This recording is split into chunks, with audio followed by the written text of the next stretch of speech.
What is going on, ALGORIDGMO Mafia guys? How's everybody doing, man? Listen, today I'm going to be giving out the predictions, the full card picks for UFC Fight Night Mexico. Brandon Moreno will be fighting Brandon Royval in the main event, guys. This is a rematch, and we also have another rematch in the co-main event. We have Yair Rodriguez taking on Brian Ortega. Going to be a pretty interesting card, boys. There's some great fights. It's going to be a sleeper card for sure. I think it's very underrated. I'm actually really looking forward to this Fight Night card. The other Mexico card last year was great.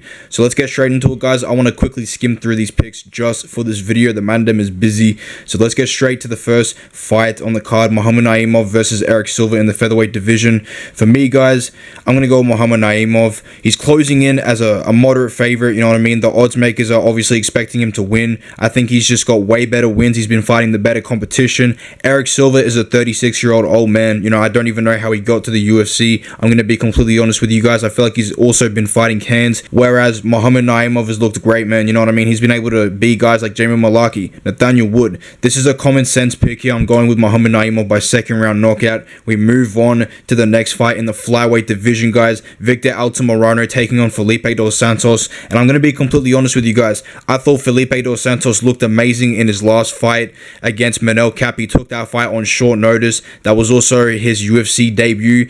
Imagine having to fight Manel Kape in your UFC debut. You're basically fighting a top 5 guy in your division. Most people are getting finished in the first round. You know, Felipe dos Santos, on the other hand, had a great performance. He had a war with Manel Kape. It was an absolutely amazing fight, and he put up a great showing. Victor Altamirano, on the other hand, man, this guy is 2-1 in the UFC. Not the best record, but at the same time, man, you know, he beat Daniel Lacerda and Vinicius Salvador. The only problem I have with those wins are they're very low tier in a division like flyweight. I don't rate them too much. And his last fight was against Tim Elliott. Now, if you know me, I've been talking about Tim Elliott being the flyweight gatekeeper. And Victor Altamirano was not able to get past that gate. Tim Elliott did indeed keep the gate shut as the gatekeeper of the flyweight division.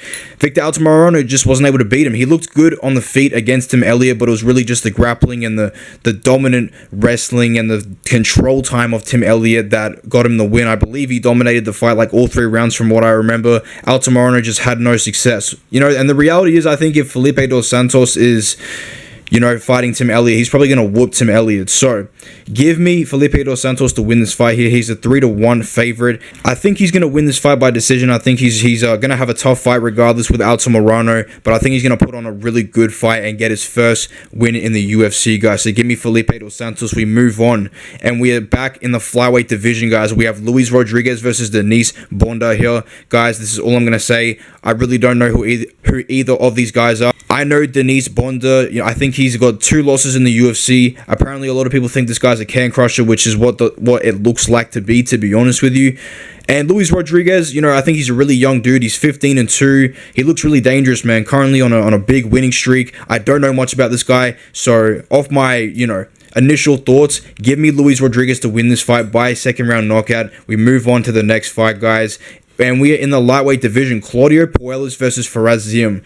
This is going to be a very interesting fight, guys. This is going to be a very, very interesting fight, guys. My prediction here, I will go with Faraz Ziem. I do honestly kind of want to pick Claudio Puelles, but the reality is Faraz Ziem is levels ahead of Claudio Puelles on the feet. He's going to kickbox him up for days. He's going to school him on the feet.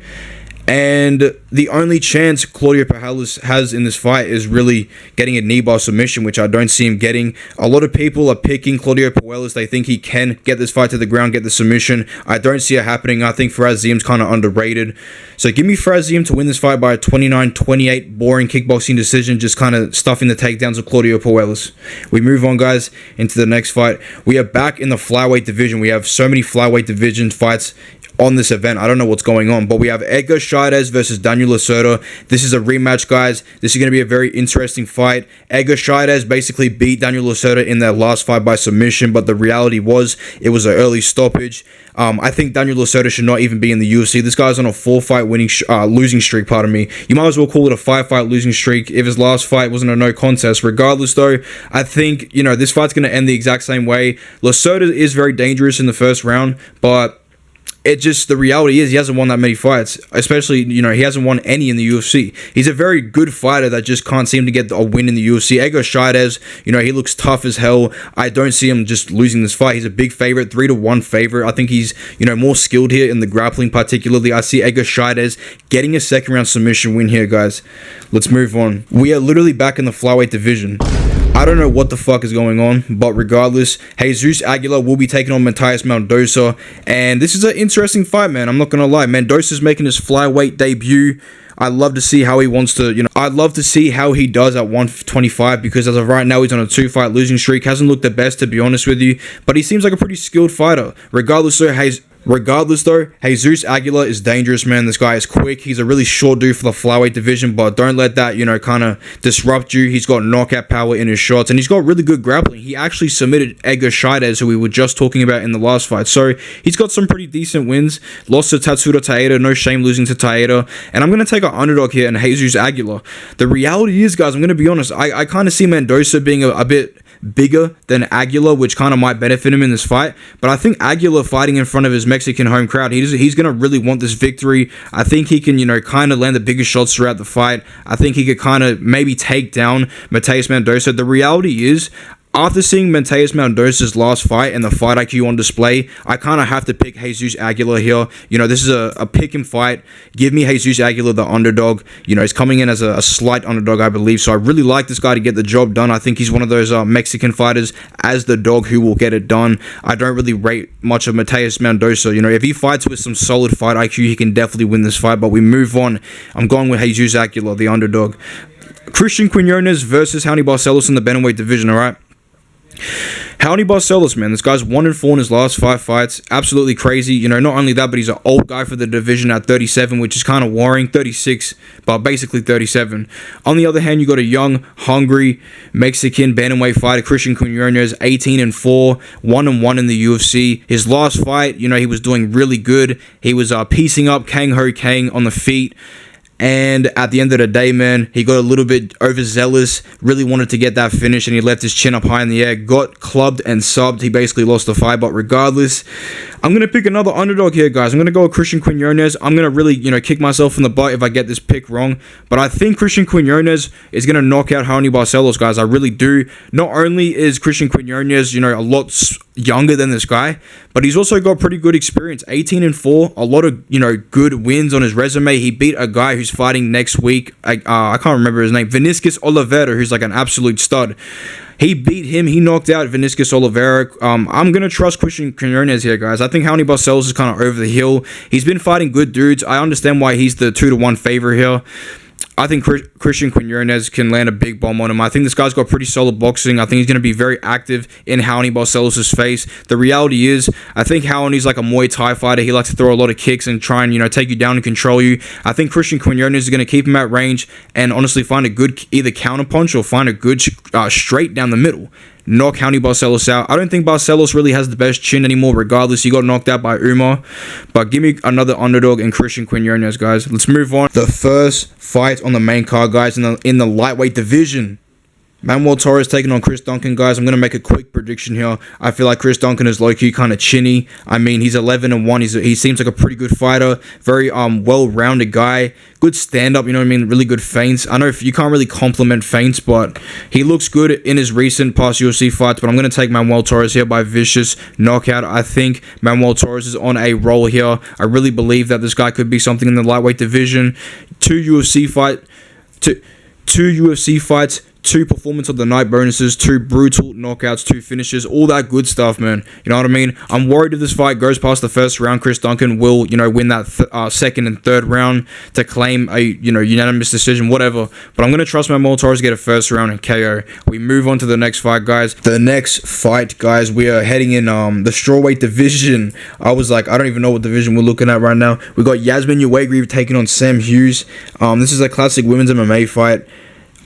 They got Yasmin Uwagri as a pretty high favorite, and I think she is, you know, obviously pretty skilled. She's got some good wins in her UFC women's career. Yasmin Lucindo is a pretty good win, but she got brutally knocked out in her last fight. You know what I mean? She found out, you know, what Brazil is all about, and regardless, I think she's going to win this fight. Why the fuck am I even ranting on about this fight? I genuinely don't care. I think Sam Hughes has some good wins in her career. She beat Jacqueline Amorim, but I mean, this isn't Mexico. I don't see Yasmin Jauregui losing. Give me Yasmin Jauregui to win this fight. So we move on into the bantamweight division. Raul Rosas Jr. versus Ricky Tercios.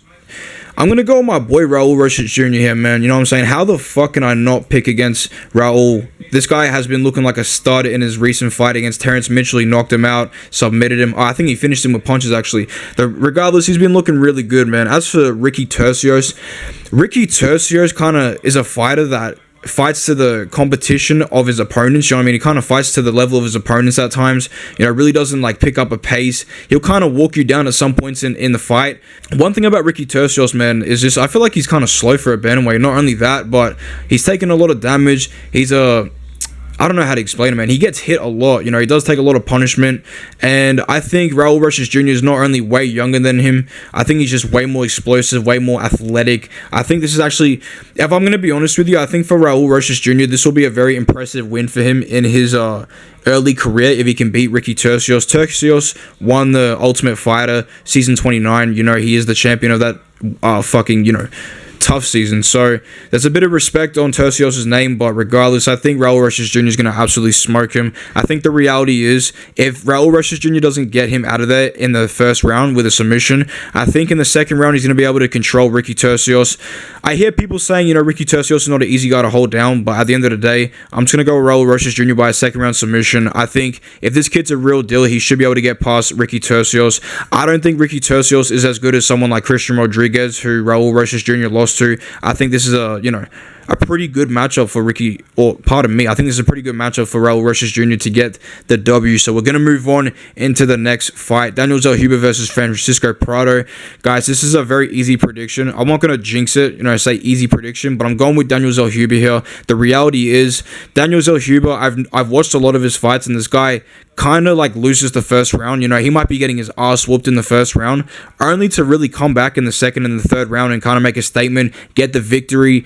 I mean, he lost to Trey Ogden, which is not a good look, but at the same time, Trey Ogden's a bit of a tricky fighter, so not the worst loss in reality. But yeah, I don't think Daniel Zellhuber is going to win the first round here. I think Francisco Prado from Argentina, 12-1. I think this guy packs a lot of heat in his hands. He likes to box. He likes to kind of, get in and brawl. He's an interesting fighter to watch, man. He brings a great fight. Both these dudes are great fighters and exciting fighters.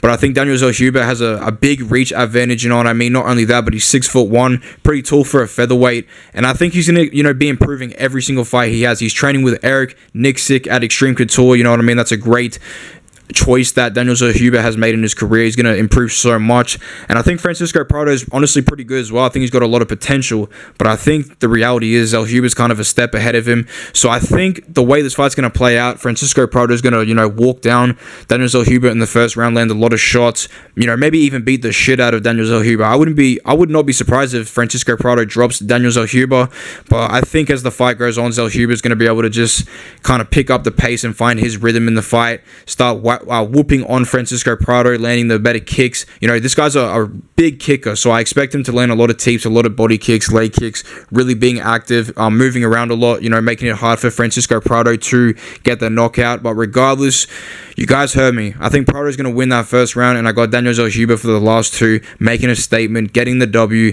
Give me Daniel Zellhuber to win this fight. I will say this, I don't like how wide the odds are in this fight. I think, maximum Francisco Prado should be a 2-1 underdog, or you get my point. The odds are way too wide here. Give me Daniel Zellhuber to win this fight. Alright guys, we have made it to the co-main event. In the featherweight division, we have a rematch between Yair Rodriguez and Brian Ortega.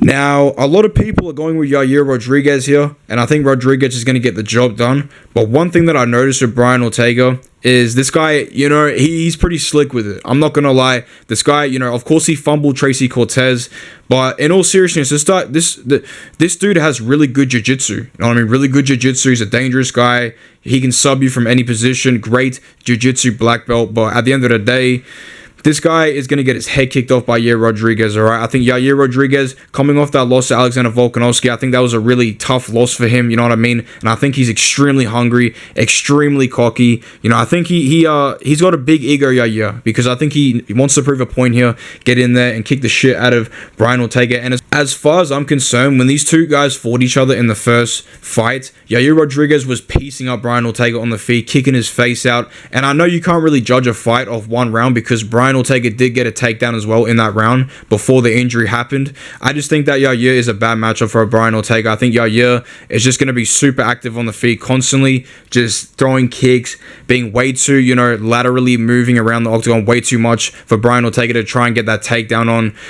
I think Yair's going to do fine even if he gets taken down. I feel like this guy has good submission defense, but he's had, you know, Yair does have a really bad ability to kind of keep his back on the cage and take damage, which is kind of, you know, something I'm worried about with Brian Ortega. I don't think Brian Ortega really possesses that much of a knockout threat and, you know, ground and pound on the ground. If he does get Yair to the ground, I think he's more just a guy who's going to, you know, find that position to find that submission.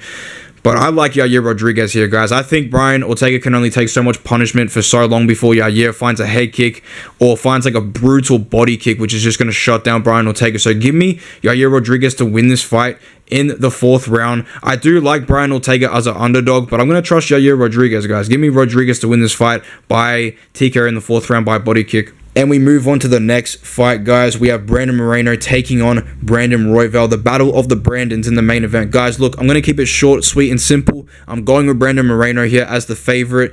I believe he's like a 3-1 favorite at this point leading up to the fight. The reality is Brandon Royval took this fight on like short notice. It hasn't even been 2 months since he fought, you know, Alexandre Pantoja for the title. So he's literally jumping back in the octagon here like a month after that last fight.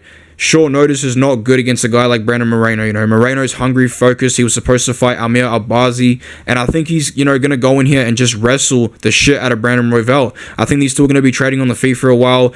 One thing about Brandon Moreno I really like is that he's never been finished in his pro career, and if Alexandre Pantoja can't finish you, if Davison Figueiredo, who, you know, viciously knocks people out, can't finish you, if nobody's finished you in your career, I don't see Brandon Royval being the guy to do it. You know, I think Royval's only best chance is maybe getting a decision, which I can't see him doing, or getting a knockout with like a step-in knee, just some crazy shit like that. Maybe he could submit Moreno, but I don't really see it.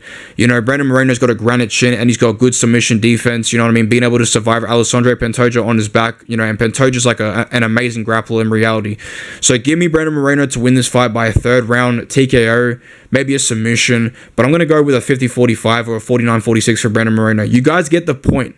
It doesn't matter how Brandon Moreno wins. I got Brandon Moreno winning this fight. And that is my predictions, my full card predictions for UFC Fight Night Mexico, guys. I hope you enjoyed this video. Feel free to go ahead, smash that like button, you know, show the boy some support. Comment down below. What are your predictions, guys? What are your favorite bets? What do you like here, guys? Let me know down below. I had to get these predictions out quickly. I'm very busy, but I'm going to be uploading some more content in the future later in the week. So, guys, I want to say thank you so much for tuning into the video, and I'll see you guys soon. Take care, my brother Zeus.